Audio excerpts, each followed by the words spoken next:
No, que hasta dónde va a ser el examen, hasta qué tema. Hasta flora normal. Ok, gracias. Sí, el segundo examen va a ser genética microbiana y quimioterapia antimicrobiana. Esos dos temas nada más, porque de antibióticos es un poquito largo el capítulo. Entonces, esos son los dos, el segundo parcial, perdón. El tercer parcial es de gram positivos y el cuarto parcial es gram negativos.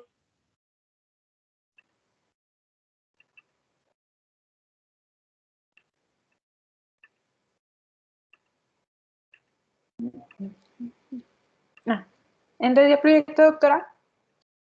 Sí, sí, por favor. Ok.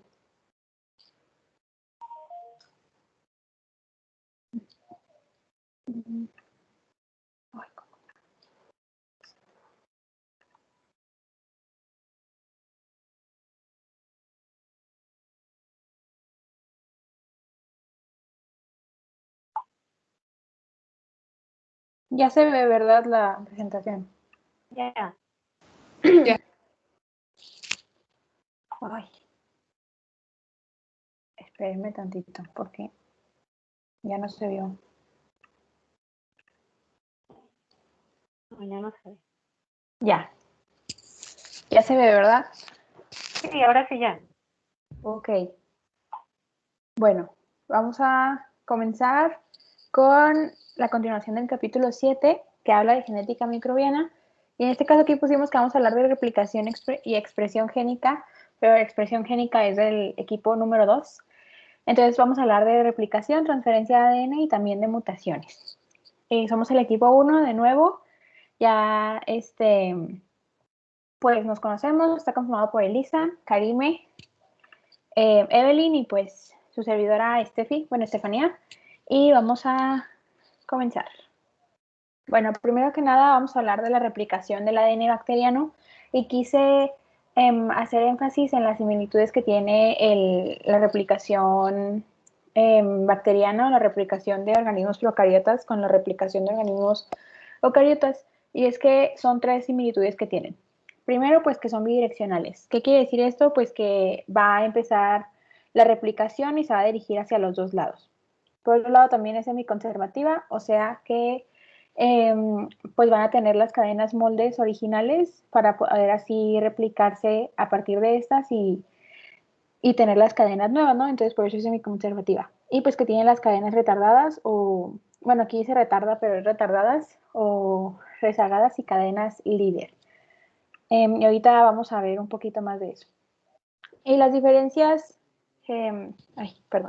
las diferencias con las eucariotas es que pues en la replicación bacteriana va a haber diferentes, o más bien pues diferente cantidad de ADN polimerasas, que sabemos que en organismos eucariotas existen hasta 5 ADN polimerasas y en procariotas 3 ADN polimerasas.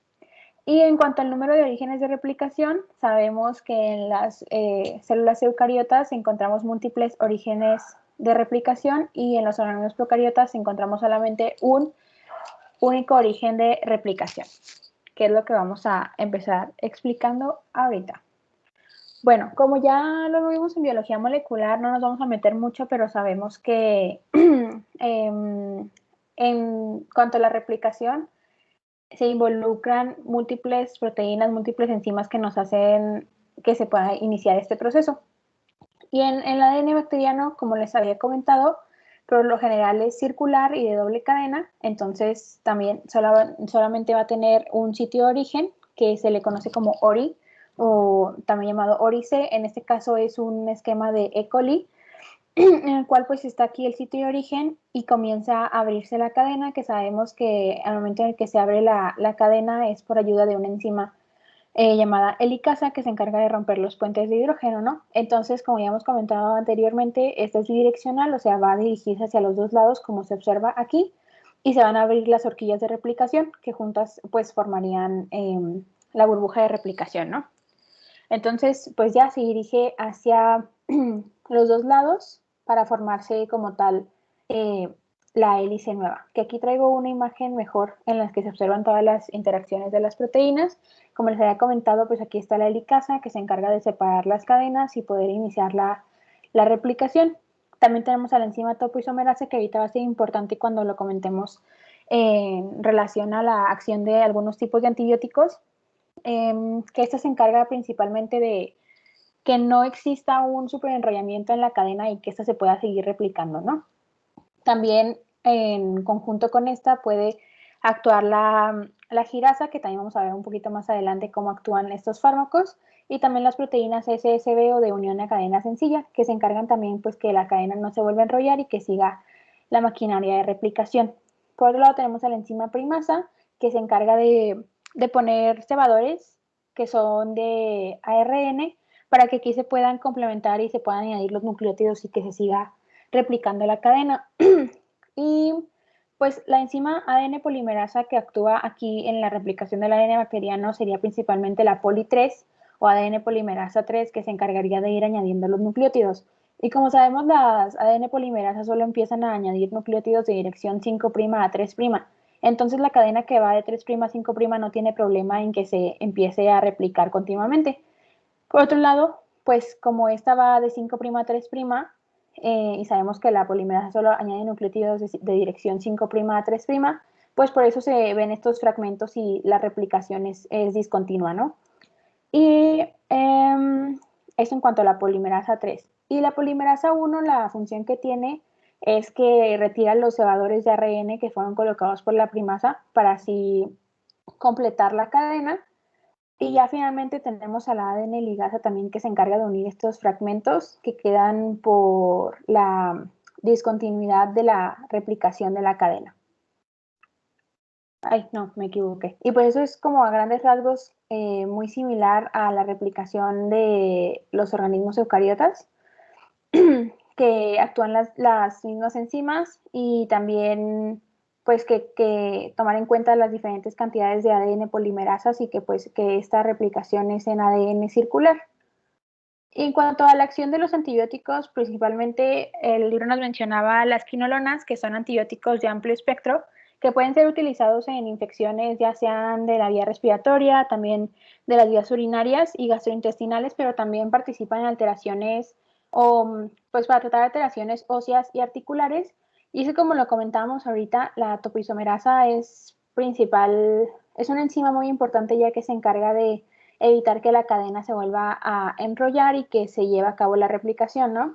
Entonces, la acción de estos antibióticos, en este caso pues las quinolonas, es que se añaden o más bien inhiben a la acción de la topoisomerasa. Entonces se forma este complejo que es ADN topoisomerasa quinolona, y al momento de que este antibiótico actúa sobre esta enzima, pues entonces se inhibe, o más bien hace que pues, la topoisomerasa no pueda evitar este desenrollamiento y no se lleva a cabo entonces la replicación del ADN, ¿no?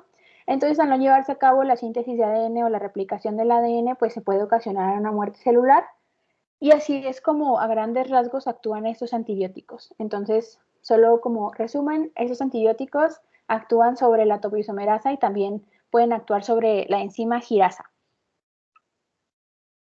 Bueno, eso fue replicación del ADN bacteriano. Ahora, hablando de la replicación de los fagos o de los bacteriófagos, nos mencionaron ayer que podemos clasificar a los bacteriófagos en dos tipos, que son los fagos líticos y los fagos moderados o atemperados. Los fagos líticos, bueno, todos estos se clasifican dependiendo a la propagación que tengan o el tipo de replicación que tengan, pues, cómo estos se replican, y es que los fagos líticos son los que se encargan de producir muchas copias de sí mismo y entran a un ciclo denominado ciclo lítico. Por otro lado, los fagos moderados o atemperados son estos que se establecen como profagos, y esto quiere decir que pues su ADN se va a integrar al ADN propio del organismo donde están infectando, ¿no? Entonces, en este caso sería que se añaden al material genético de la bacteria. Y estos pueden estar alternando entre dos ciclos, tanto el ciclo lítico como el ciclo lisogénico, y ahorita vamos a explicar en qué consisten estos dos ciclos y cómo es que los fagos moderados pueden estar en el ciclo lisogénico y de repente pues creen que ya están a salvo y entran al ciclo lítico. Bueno, primero, como una introducción rápida de cómo pues estos bacteriófagos interactúan en la pared bacteriana, pues es que ya sabemos que primero existe una fase de fijación, en la cual es la primera interacción entre el bacteriófago y la pared bacteriana. Y luego la fase de contracción, que es cuando el bacteriófago hace esta especie de contracción, este movimiento para empezar a inyectar o que su material genético ingrese a la bacteria. Y por último, la fase de penetración, que es cuando ya el material genético entra a la bacteria. Y por lo general, algunos bacteriófagos tienen este material genético en estructura lineal, pero tienen que entrar a la bacteria y tienen que pasar su ADN a forma circular. Entonces entran a la bacteria y su material genético se vuelve circular. Y a partir de que ya el material genético se vuelve circular, aquí es cuando ya se decide qué ciclo va a seguir, si entra en el ciclo lítico o si entra en el ciclo lisogénico. Primero, pues el ciclo lítico tiene el nombre de lítico pues por lo mismo en que termina en una lisis celular. Y es que, como les comentaba, tiene los pasos que les comenté, que entra el material genético, se forma el material genético circular y pues ya comienza pues tener sus procesos tanto de replicación, de transcripción y todo eso con ayuda de la maquinaria que se encuentra en la bacteria y comienzan a producirse, ¿no? A reproducirse, a sintetizarse sus proteínas, el ensamblaje viral que involucra en todas las proteínas y el ácido nucleico, el empaquetamiento de estos del virus, para que ya estén listos y puedan salir por medio de una lisis celular. Entonces, ya cuando están listos y se replican como tal los bacteriófagos, pues rompen la célula y por ende la célula muere y estos salen para poder infectar a otras circundantes. Esto en cuanto al ciclo lítico, que este es un esquema también que se ve aquí. Pero existe el otro ciclo que es el ciclo lisogénico, que es cuando pues entra también, tiene el mismo proceso, pero el ADN circular del bacteriófago se integra al material genético que está presente en el hospedador, ¿no? O sea, en la bacteria. Y esto no implica nada por el momento, o sea, la bacteria se sigue replicando normalmente, por lo mismo de que no se están replicando como tal. Los bacteriófagos sigue una división normal, sin embargo, existen factores que pueden desencadenar que se pueda entrar en un ciclo lítico. O sea, en este caso, en el ciclo lisogénico, la bacteria está muy tranquila, no pasa nada y se sigue dividiendo normalmente, pero existen factores que pueden desencadenar que entre en el ciclo lítico y que ésta pueda morir a final de cuentas.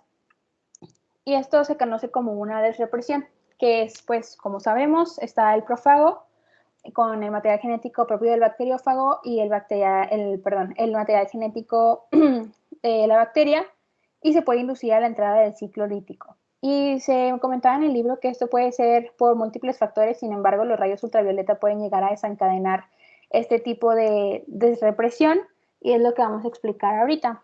Bueno, primero, pues el cromosoma o el material genético del bacteriófago tiene estas zonas y todo está mediado por un operador que regula todas las interacciones de estos reguladores que ahorita vamos a explicar, pero vamos a enfocarnos aquí poquito. Bueno, primero tiene estos dos promotores que son PRM y PR. Estos promotores pueden actuar sobre el operador, pero tienen que actuar principalmente pues mediante dos proteínas reguladoras, dependiendo de las que estén estimulando a cualquier de los dos ciclos. En cuanto al promotor PRM, este va a sintetizar una proteína que se llama CL. Esta proteína va a inhibir a otra proteína, entonces, bueno, a grandes rasgos, CL se encarga de estimular el ciclo lisogénico, ¿ok? Si esta está activa, el ciclo lisogénico está activo. Y por otro lado está este promotor llamado PR, se encarga de sintetizar otra proteína llamada CRO o CRO, que esta entonces va a estimular al ciclo lítico. Entonces estas dos proteínas en sí pues inhiben a las otras. Si CL está activo, CRO o CRO está inhibido y por ende no se lleva a cabo el ciclo lítico. Pero si CRO está activa, está estimulando que se lleve a cabo el ciclo lítico e entonces está inhibiendo a CL. ¿Ok? Entonces, a grandes rasgos, CL estimula al ciclo lisogénico y CRO o CRO estimula al ciclo lítico. Entonces, en este ejemplo yo creo que va a quedar un poquito más claro. Aquí se ve como que está prendido CL. Entonces se estimula el operador y como aquí se ve como que la bacteria está dormida porque en realidad no está pasando nada, ¿no? Y CL entonces estaría estimulando el ciclo lisogénico y esto se estaría pues dividiendo normalmente y por eso no pasa nada. Pero aquí en este caso, CRO o CRO está activada, entonces estaría estimulando al operador para que se lleve a cabo el ciclo lítico. Entonces ya aquí está criatura malévola, no sé, un cuervo, un buitre, no sé cómo le quieran decir. Entonces estaría estimulando al operador para que se lleve a cabo el ciclo lítico. Y pues aquí se ve cómo este buitre se encarga de inhibir a CL, que aquí se ve un poco grosero, pero pues está haciendo como que no actúe, y se lleva a cabo entonces el ciclo lítico y se empiezan a producir todas estas partículas infecciosas para que éstas puedan salir de la célula por mediante una lisis. Por eso aquí este perrito está diciendo como que, no puede ser, pues ya ella estaba muy tranquila y de repente pues entró al ciclo lítico y finalmente pues el microorganismo pues desprende todas esas partículas infecciosas que son los bacteriófagos y estos pues al final de cuentas se ocasiona la muerte de la célula. Y eso ya es un resumen del ciclo lítico y ciclo lisogénico, que pues aquí está el bacteriófago, inserta su material genético, esto es el ciclo lítico, ¿no? Se empieza a reproducir, se empieza a replicar y salen los bacteriófagos por medio de la lisis. Y aquí pues sigue lo mismo, entra el bacteriófago, deja su material genético, se integra en el material genético de la bacteria, se divide normalmente, pero puede haber estas estimulaciones, como les había comentado ahorita, que puedan hacer que esto llegue hacia el ciclo lítico y se produzca la lisis de la célula. Y ahora sí, pasando al otro tema, que sería la transferencia de ADN, es muy importante que tengamos en cuenta que pues las bacterias sí tienen una diversidad genética muy grande, aunque por lo mismo de que tienen naturaleza haploide podríamos creer que no tienen mucha diversidad o mucha variabilidad genética. Sin embargo, como lo vimos en el capítulo anterior, bueno, no anterior, más bien adelantado, pero que lo vimos antes, que es de la microbiota, pues sabemos que hay múltiples microorganismos y esto nos hace creer que existe una diversidad de variabilidad genética muy grande. Y esto va a ser de vital importancia cuando se hablen de mecanismos de transferencia de ADN. Y es que el intercambio genético entre estos organismos se da por transferencia de genoma y por recombinación genética. Entonces aquí en la transferencia de ADN lo que se exige es que el ADN donador se replique dentro del organismo recombinante. Y esto lo puede hacer, esta recombinación la puede hacer mediante dos procesos, que es la integración del ADN donante en el cromosoma del receptor o también de la integración del ADN donante como un episoma, aquí se me fue una T, pero es un episoma independiente, que más adelante se van a explicar todos estos procesos de transferencia de ADN, pero eso es como una pequeña introducción. Y hablando un poco de las enzimas de restricción, estas son endonucleasas, también llamadas endonucleasas de restricción, que están producidas dentro de las bacterias. Y es que estas enzimas lo que hacen es ayudar a distinguir el material genético propio, o sea, el propio que está dentro de la bacteria, entre el material genético de otros microorganismos, como pueden ser algunas, pues podrían ser de los bacteriófagos, como lo acabamos de ver, de otros microorganismos que estén presentes ahí y que se puedan distinguir entre estos.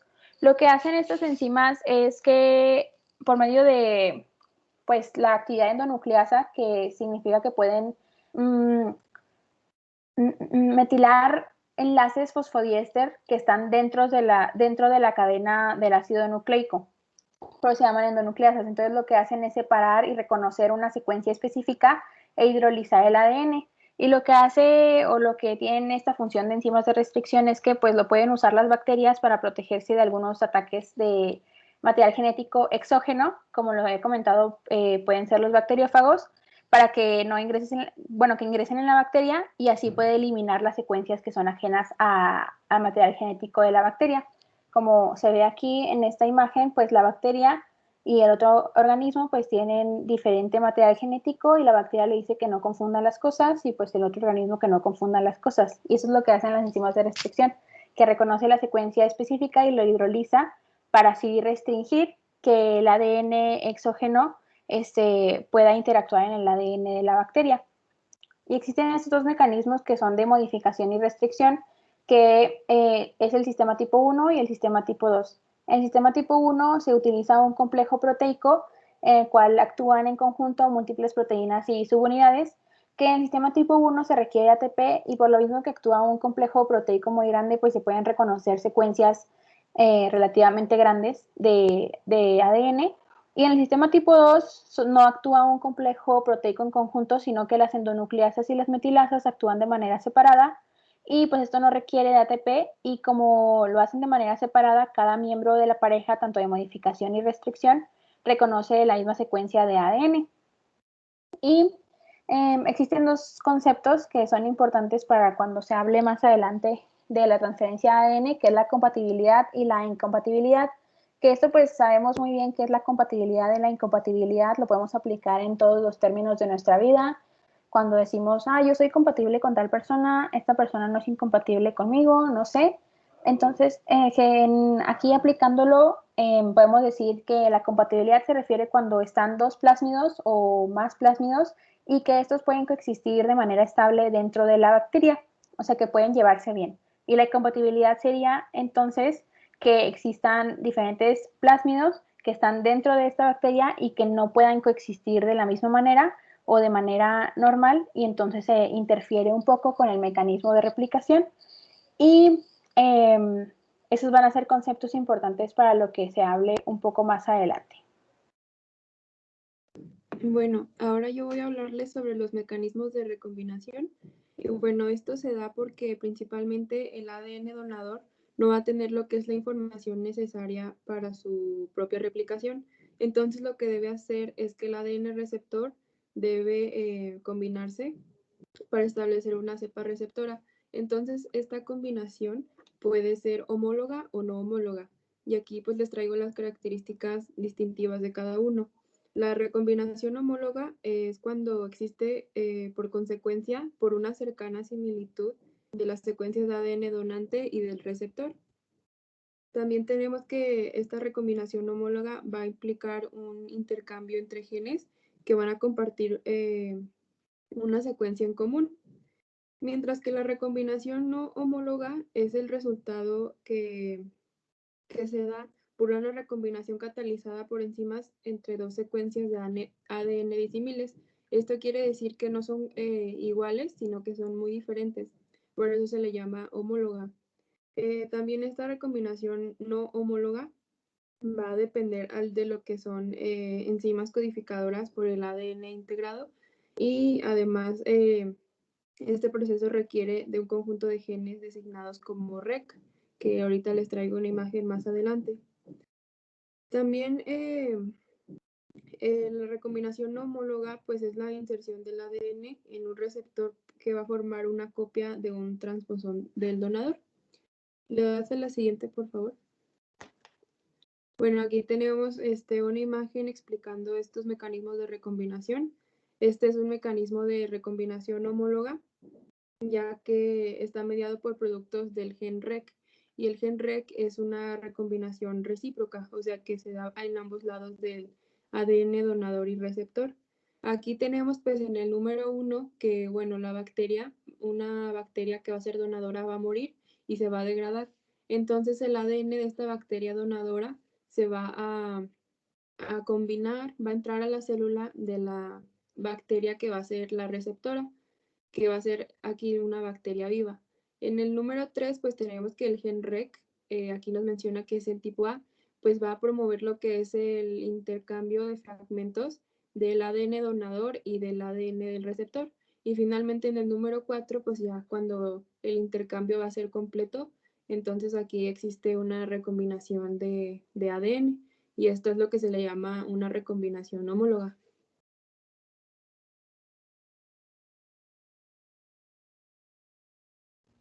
Bueno, ¿sí me escucho? Ok, bueno, ahora vamos a hablar acerca de los mecanismos de transferencia génica. Primero, para poder entender cada uno de los diferentes tipos de mecanismos, tenemos que entender la diferencia entre transferencia horizontal de genes y la herencia vertical.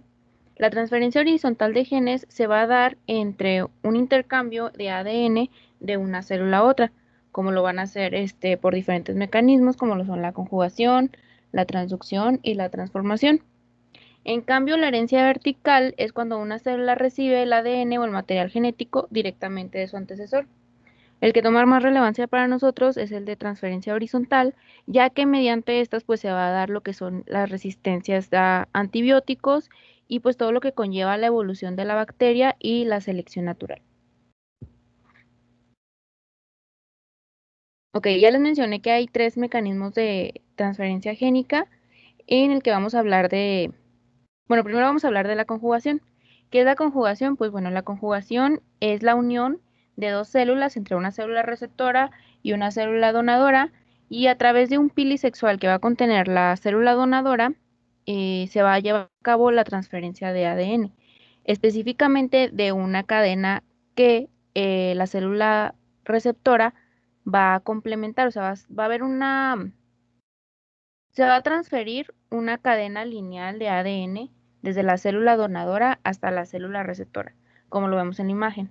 Luego, cuando esta ya haya pasado a través del puente de conjugación, que se da cuando estas dos células se juntan, la célula receptora, perdón, va a sintetizar una cadena complementaria de ADN a la que está recibiendo. Y por eso se va a dar pues el paso de material genético a otra célula. ¿Le das a la otra, por favor? Y bueno, tenemos que tener en cuenta que conjugación es el mecanismo más común por el que se va a dar la transferencia génica. Como ya les mencioné, es un contacto entre una célula receptora y una célula donadora. Y pues el receptor va a sintetizar la hebra complementaria, ¿no?, de la cadena que recibió. Así como todas estas funciones van a estar controladas por las codificaciones que se hacen en los genes TRA. ¿Cómo se da esto? Bueno, miren, si nos situamos en la imagen, no tengo el puntero yo, pero si nos situamos en la imagen del lado derecho, en la parte superior, vemos como hay un gen así como en color morado oscuro que dice TRA, ¿no? Ese que tenemos ahí es el material genético, el plásmido F de la célula donadora. Ese gen TRA va a codificar y va a hacer que ORI-T se abra. ORI-T es la parte superior que tenemos con una flechita, y a partir de ahí es donde se va a deslizar esa cadena hacia lo que es la célula receptora, y pues solo se va a ir una cadena para poder sintetizarla. Entonces, por eso se dice que en los plásmidos que se van a transmitir hacia otra célula es donde encontramos los genes TRA, que van a ayudarnos a que esta transferencia se lleve a cabo. También se nos mencionaba acerca de las células HFR o, bueno, se refiere a High Frequency Recombination, que quiere decir pues frecuencia de alta recombinación, algo así. ¿Y qué quiere decir esto? Bueno, sabemos nosotros que el plásmido es un material totalmente autónomo e independiente a lo que es el ADN cromosómico de la bacteria. En este caso, el factor de fertilidad, que es el que confieren algunas bacterias donadoras, o sea, estas bacterias, si tienen el factor de fertilidad, tienen la capacidad de transferir el material genético. Entonces, una célula HFR tiene este factor de fertilidad, pero no lo tiene como un plásmido aparte, lo tiene aunado o lo tiene dentro del material cromosómico. Entonces, al momento de que la bacteria pues haga una conjugación con una bacteria receptora, además de irse el factor de fertilidad, como lo estamos viendo en la primera imagen, también se va a ir material cromosómico propio de la bacteria.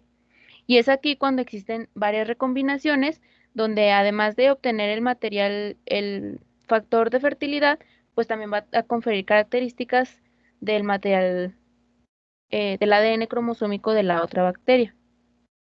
Y pues se van a dar múltiples recombinaciones, a lo que se refiere pues que va a obtener características muy diferentes.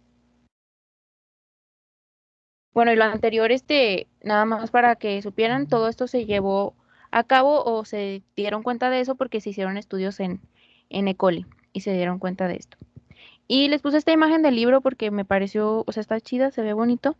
En la primera son dos bacterias que están unidas a través de un pili sexual. En la segunda son imágenes de E. coli, pero están en conjugación.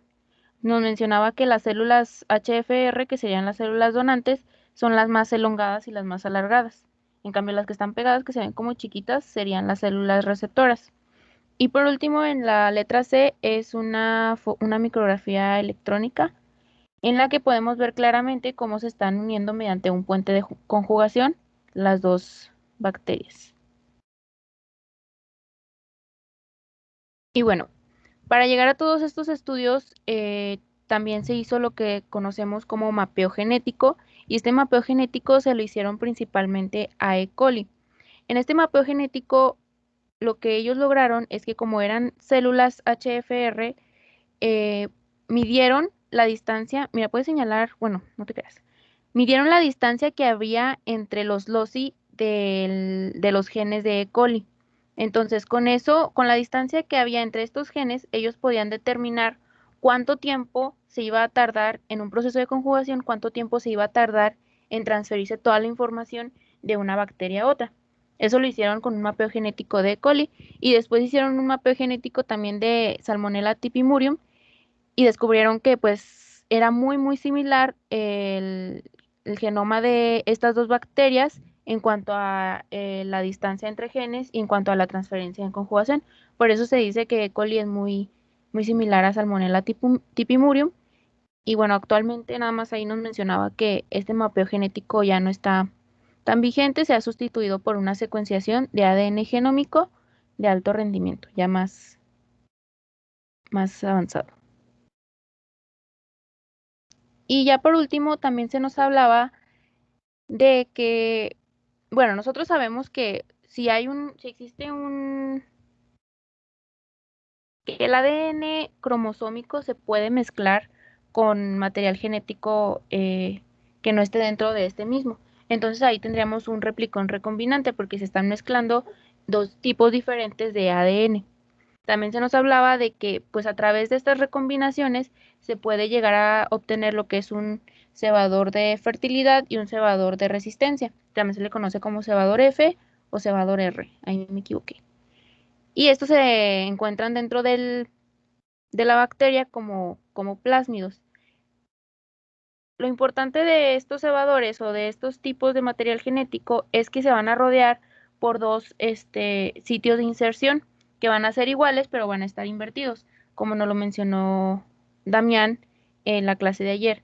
Entonces, el hecho de que existan a los dos del material genético estos sitios nos va a permitir que todo lo que está en la línea azul, o sea, todo lo que está en medio, no sea modificado y sufra una resistencia. Entonces, todas esas características es lo que le confieren la resistencia o la capacidad de fertilidad al momento de, pues, de conjugar la información genética. Y también se nos hablaba de una célula merodiploide o diploide parcial. Batallé mucho para entenderle, pero pues creo que le entendí. Miren, se refiere a que pues sabemos que un plásmido es totalmente autónomo al material cromosómico de la bacteria, ¿no? Y sabemos que una bacteria es una célula haploide. Sin embargo, el momento de que existen dos copias de un mismo gen, pero en diferente lugar de la bacteria. Por ejemplo, ahí lo vemos. Imaginemos que el gen Z está dentro del cromosoma bacteriano y el otro gen Z está también dentro de la bacteria, pero dentro de un plásmido. Entonces, tenemos dos copias del mismo gen dentro de una misma bacteria, pero eso no quiere decir que los dos materiales genéticos, tanto el plásmido como el del cromosoma, sean iguales, o sea, son parcialmente diploides, porque son completamente iguales, pero solo en ese mismo gen, y en cambio todos los demás genes pueden ser diferentes.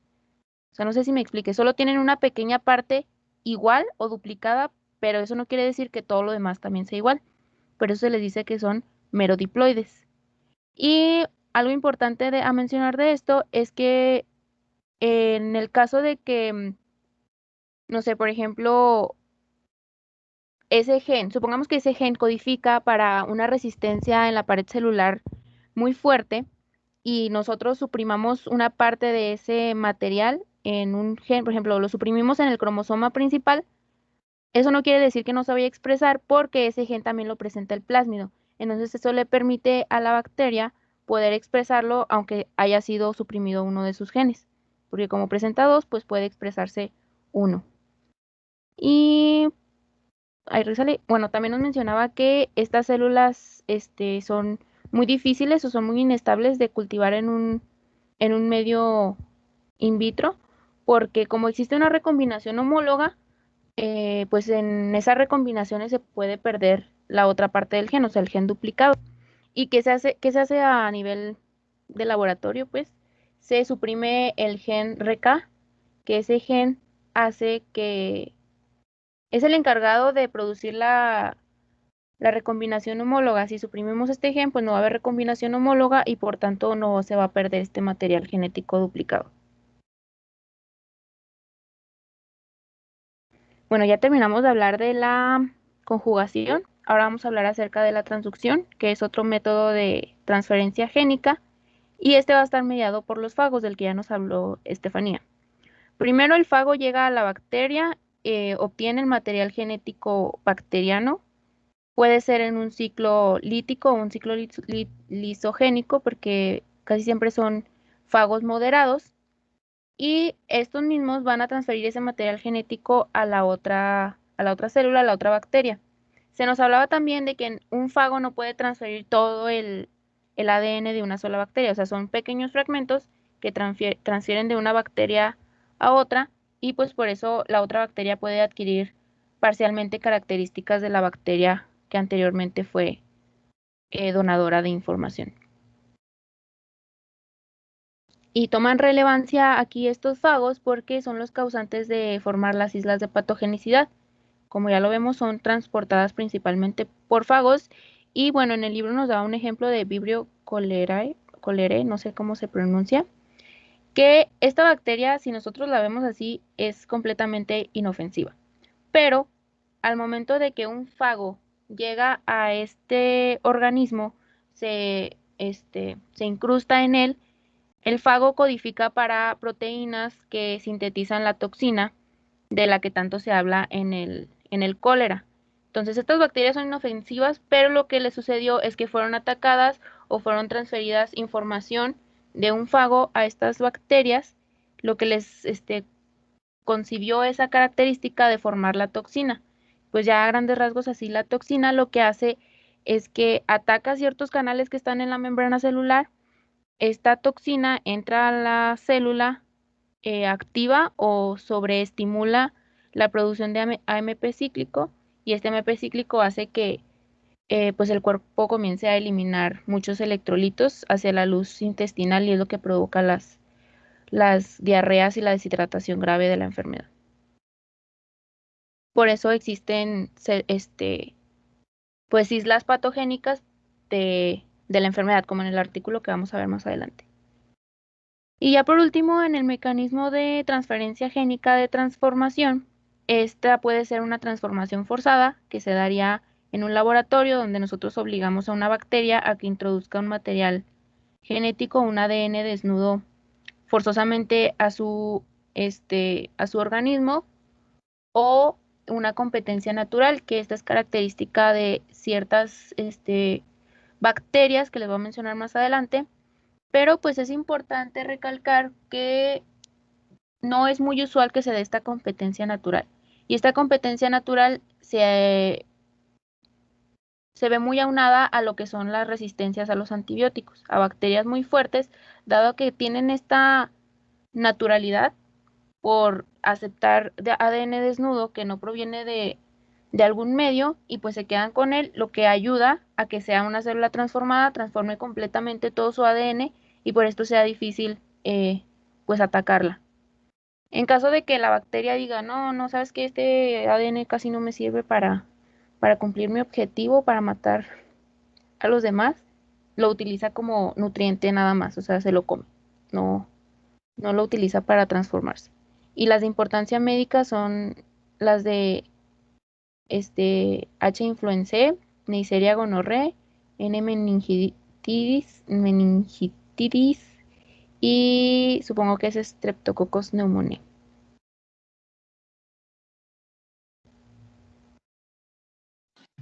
Muy bien, bueno, ahora hablando de mutación y reordenación genética, vamos a tener que las mutaciones espontáneas, o también se les conoce como mutaciones naturales, van a ser aquellas que se producen en condiciones naturales de crecimiento, ocasionadas principalmente por el metabolismo, y pues pueden estar influenciadas por el medio ambiente en el que esté el organismo. Y ocurren por lo general con una frecuencia de 10 a la menos 6 a 10 a la menos 8. Y entre estas mutaciones vamos a incluir las sustituciones de bases, en la que en una secuencia de ADN va a cambiar un nucleótido por otro. Tenemos también deleciones, en donde se va a eliminar uno o todavía pues más nucleótidos, y esto nos va a alterar el marco de lectura porque van a estar incompletos los tripletes. vamos a tener inserciones, que pues va a ser la incorporación de uno o más nucleótidos, y esto también va a ocasionar lo que ya les dije, de modificar el marco de lectura, porque pues ahora hay más nucleótidos, en vez de que nos falten. Y tenemos los reordenamientos, que va a ser la eliminación de grandes zonas de un gen. ¿Le das a la siguiente, por favor? Ok, en cuanto a la sustitución de bases, este puede surgir como consecuencia de la colocación inapropiada de pares de bases entre bases complementarias. Y en el caso de Escherichia coli, nos da el ejemplo que esta situación ocurre en 10 a la 10 veces que se incorpora un nuevo nucleótido. Entonces es muy común que esté pasando esto. Y la mutación por sustitución de bases se va a reducir por la presencia de dos cosas principalmente. Por la presencia primero de enzimas asociadas a la reparación de errores, y estas se encargan de diferenciar la cadena de síntesis reciente de la cadena que pues, era preexistente, donde se sintetizó la nueva, con base en la metilación de adenina de las secuencias guanina, adenina, timina y citosina de la cadena preexistente. Entonces, así saben cuál estaba antes por las metilaciones. Pero cuando el daño se ha extendido demasiado, pues tenemos que recurrir a otro sistema, que es el sistema SOS. Este se va a encargar de rescatar a la célula en la cual se encuentra dañado el ADN. Y este sistema se responde en cuanto a la acumulación de ADN de cadena sencilla. Entonces, cuando hay una acumulación de este ADN, va a activar el proceso para que se detenga la replicación. Entonces la va a bloquear. Y pues el sistema SOS se encuentra conformado o integrado por más de 40 genes, que estos son activados por la proteína REC-A o proteína recombinante A, que se encuentra en procariotas. En ausencia de daño, estos genes SOS se van a encontrar unidos a su represor, que es el LEX-A, y se conoce como sistema SOS porque es un acrónimo de Save Our Souls, como que ya es lo último que queda y pues lo tiene que ayudar a la célula en el caso de que haya un error. Y muchas de las sustituciones de bases se escapan de la detección a nivel fenotípico porque no alteran de una manera muy notoria, muy significativa, la función de los productos génicos.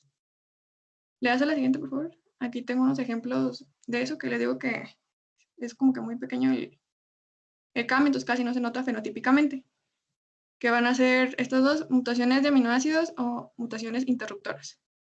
En cuanto a las mutaciones de aminoácidos, estas resultan de la sustitución de un aminoácido por otro.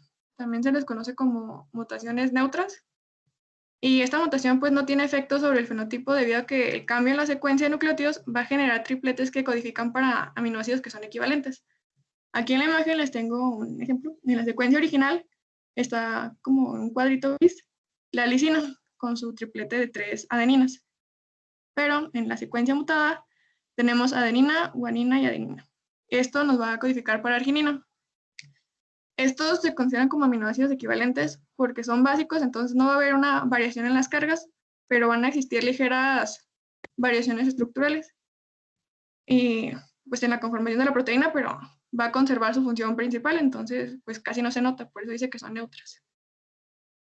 Y en cuanto a las mutaciones interruptoras, también se conocen como finalizadoras o sin sentido. Estas terminan la síntesis de la proteína al cambiar un codón normal por uno terminal, como UAG, UAA y UGA. Entonces, va a propiciar que se dé una terminación prematura de un polipéptido y va a resultar una proteína que está truncada y que pues probablemente no vaya a servir. En este caso, pues tenemos la leucina en la cadena original, pero en la mutada hubo un error y se cambió por un codón de paro, que es el UGA en este caso. Entonces, pues no va a servir la proteína que se genere después, porque va a como quedarse a la mitad, entonces su función está alterada. ¿Le das a la siguiente, por favor?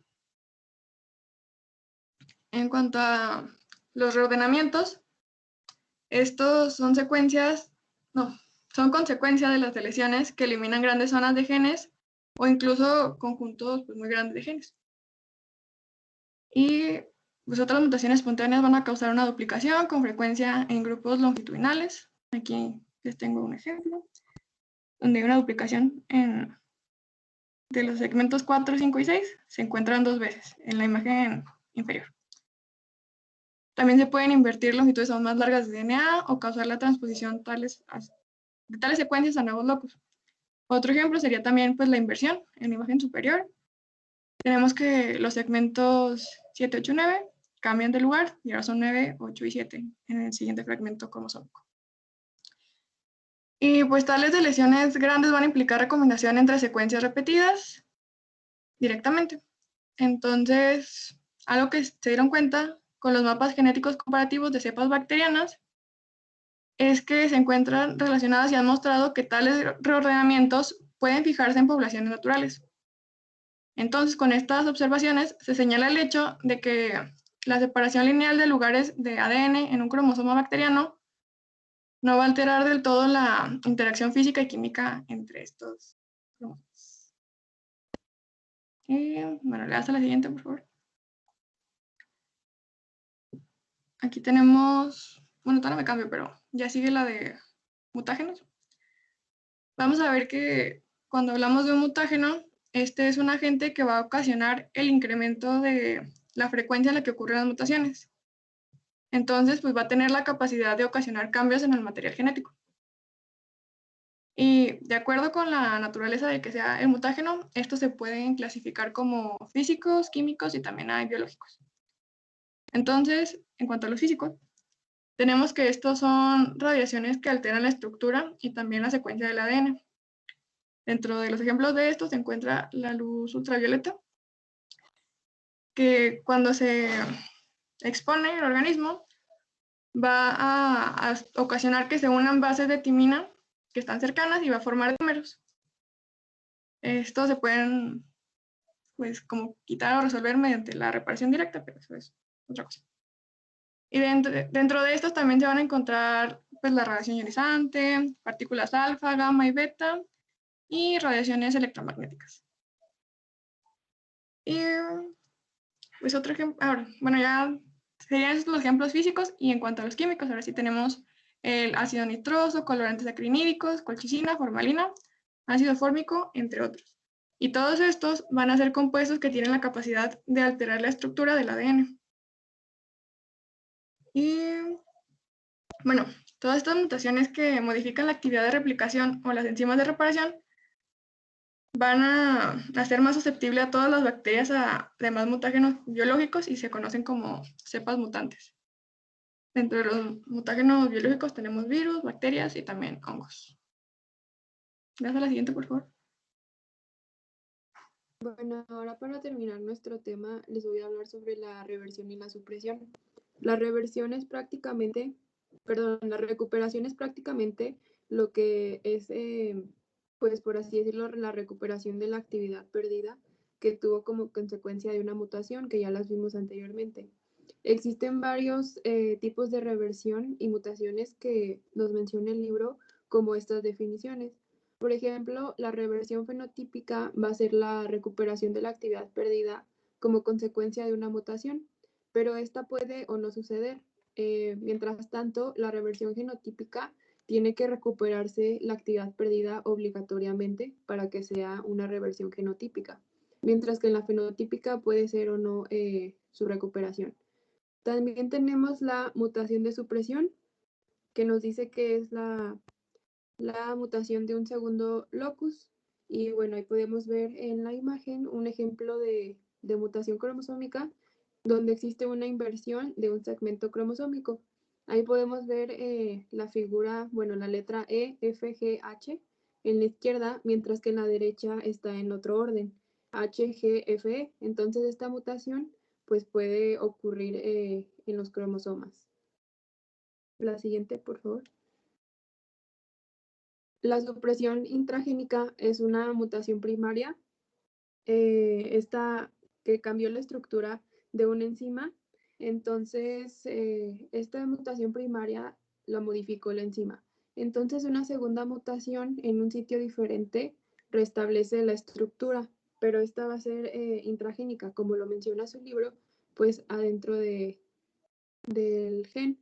Mientras que la supresión extragénica es que la primera mutación de la enzima, pues,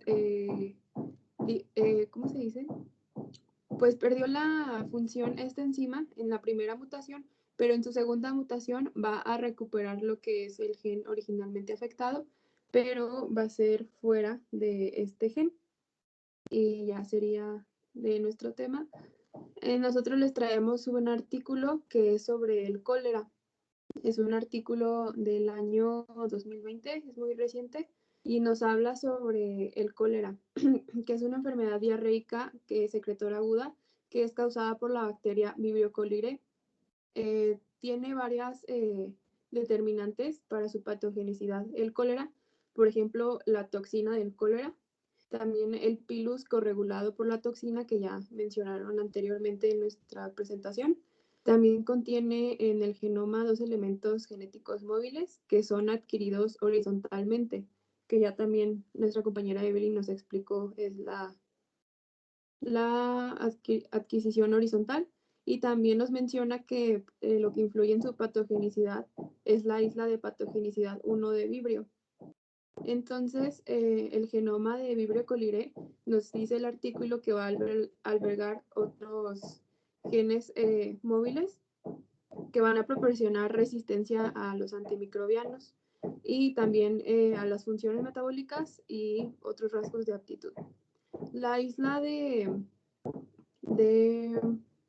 patogenicidad 1 de Vibrio cholerae nos dice que es una de las islas genómicas más caracterizadas, que codifica muchos de los factores de virulencia que van a facilitar el desarrollo del cólera y que es para la adquisición esencial de la toxina del cólera y también porque son adquiridos, horizontalmente.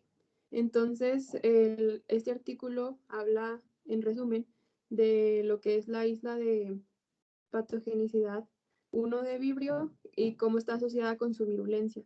Entonces, es importante esta isla de patogenicidad porque produce muchas toxinas que son esenciales para el desarrollo de la enfermedad del cólera. Y eso es lo que hablaba en resumen. No sé si tengan alguna pregunta o alguna duda.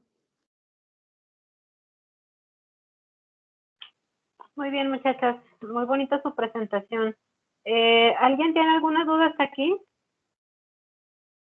Sí, doctora, yo. Adelante, Dre. O sea, quería saber, o sea, de lo de los líticos, lo que expuso esta Estefanía. O sea, se supone que entra el DNA del fago lítico y se hace como si fuera, o sea, se hace DNA circular, como si fuera de que un plásmido. No, Adrey, mira, si gustan poner la imagen, lo que pasa es que cuando hay la inyección nos hablaban del mecanismo por el cual los bacteriófagos van a ingresar a la bacteria. Entonces, lo que hace el fago es que se mete, gracias a la estructura que tiene bueno, deja que nos pongan la imagen, porque siempre una imagen es más fácil. Entonces, lo que hace el fago es que dentro de las células se empieza a replicar y lo que hace es que explote la célula, pero por el número de bacteriófagos que ya están adentro. Aquí pues lo difícil es, como se ve en la imagencita de arriba, están los fagos ahí arriba de la bacteria y lo que hacen es que se inyectan a la bacteria y adentro de la bacteria se empiezan a replicar.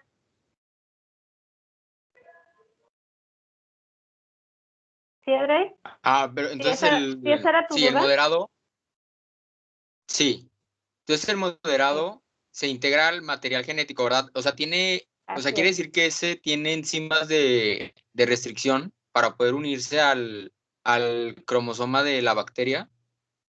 Más bien evita estas enzimas de restricción, porque acuérdate cuál era la función de las enzimas de restricción. A ver, ¿quién se acuerda? Sí nos dieron el concepto de las enzimas de restricción. A ver, ahí Pues, estaba alguien. bueno, era precisamente quitar esos, pues el material genético del bacteriófago que se unió al DNA cromosómico de la bacteria.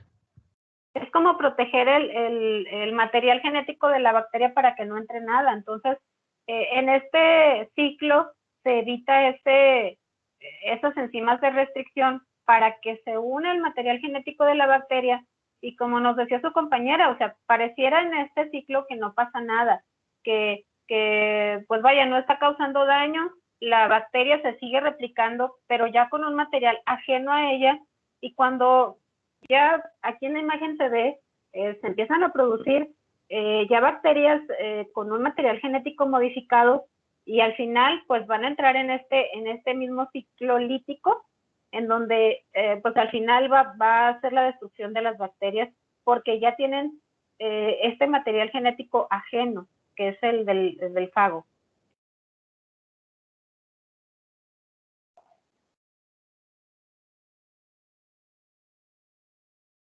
¿Sí, Edrey? Sí, doctora. Muy bien. ¿Alguien más tiene otra duda?